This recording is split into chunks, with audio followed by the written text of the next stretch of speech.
Hello everyone, मैं मोनिका स्वागत करती हूँ आपका अपने YouTube channel study with Monica में। इस वीडियो में हम देखने वाले हैं क्लास 12th हिस्ट्री का जो हमारा 4th चैप्टर है उसके क्वेश्चन आंसर।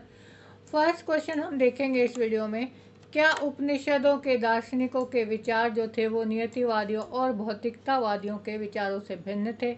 अपने जवाब के पक्ष में तर्क दीजिए। देखते हैं इसका उत्तर। हाँ, उपनिषदों के विचार नियतिवादियों और भौतिकतावादियों से पूर्णतः भिन्न थे। इनकी भिन्नता के आधार निम्नलिखित थे। नियतिवादी और भौतिकतावादियों के विचार हम देखेंगे कि वो क्या सोचते हैं व्यक्ति के जीवन के बारे में।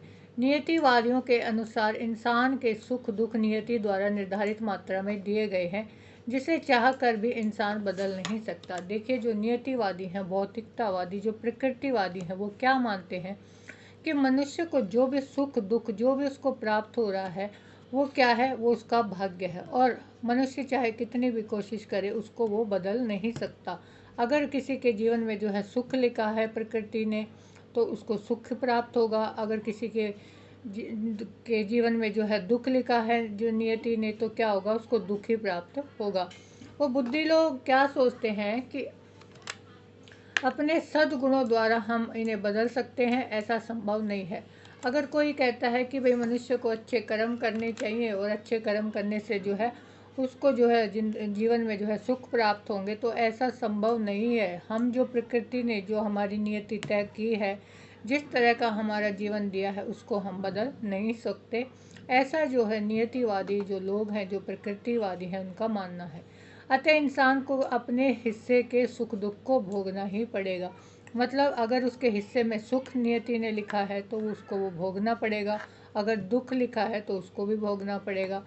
इस प्रकार भौतिकतावादी मानते हैं कि संसार में दान पुण्य जैसी चीज़ें जो है वो कोई महत्व नहीं रखती।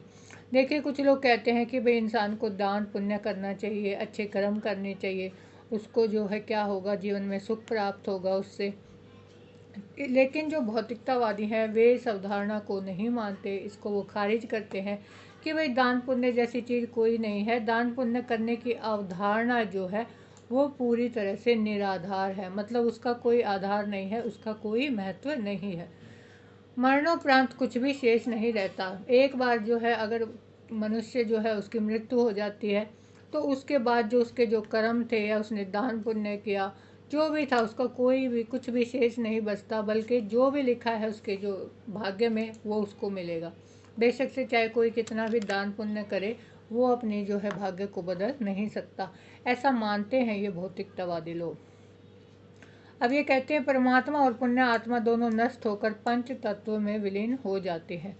लेकिन जो उपनिषदों के दार्शनिक हैं, उनके विचार क्या हैं कि नियतिवादियों के विचारों में आत्मा परमात्मा को कोई महत्व नहीं दिया गया।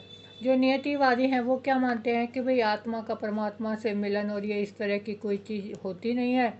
मनुष्य के जो है जो भी उसके कर्म में जो भी उसके भाग्य में लिखा गया है वही उसको यहाँ पर भोगना पड़ेगा। जबकि जो उपनिषदों के अनुसार जो उनके दार्शनिक हैं, जो उनके विचार हैं, वो क्या कहते हैं कि मानव जीवन का एक उद्देश्य है आत्मा के का परमात्मा में विलीन होना। और वो सब किसके द्वारा बताया गया है कि मनुष्य को अच्छे कर्म करने चाहिए, दान पुण्य करना चाहिए, जिससे क्या है कि मनुष्य को मोक्ष की प्राप्ति होगी और जो है उसका इन जो जन्म के जो चक्र हैं उनसे छुटकारा मिलेगा। तो इस तरह से जो भौतिकतावादी हैं और जो उपनिषदों के दार्शनिक हैं, उनके विचारों में पूर्णता जो है भिन्नता हमें देखने को मिलती है। ये था फर्स्ट क्वेश्चन। नेक्स्ट क्वेश्चन के लिए देखिए हमारी नेक्स्ट वीडियो। और अगर आपको कंप्लीट चैप्टर की एक्सरसाइज देखनी है तो आप चैनल पर जाकर हमारी प्लेलिस्ट देख सकते हैं। चैनल आपने अभी तक सब्सक्राइब नहीं किया है तो ज़रूर कर लीजिए और बेल आइकन को ज़रूर प्रेस कीजिए ताकि नोटिफिकेशन आपको हमारी वीडियो की मिलती रहे।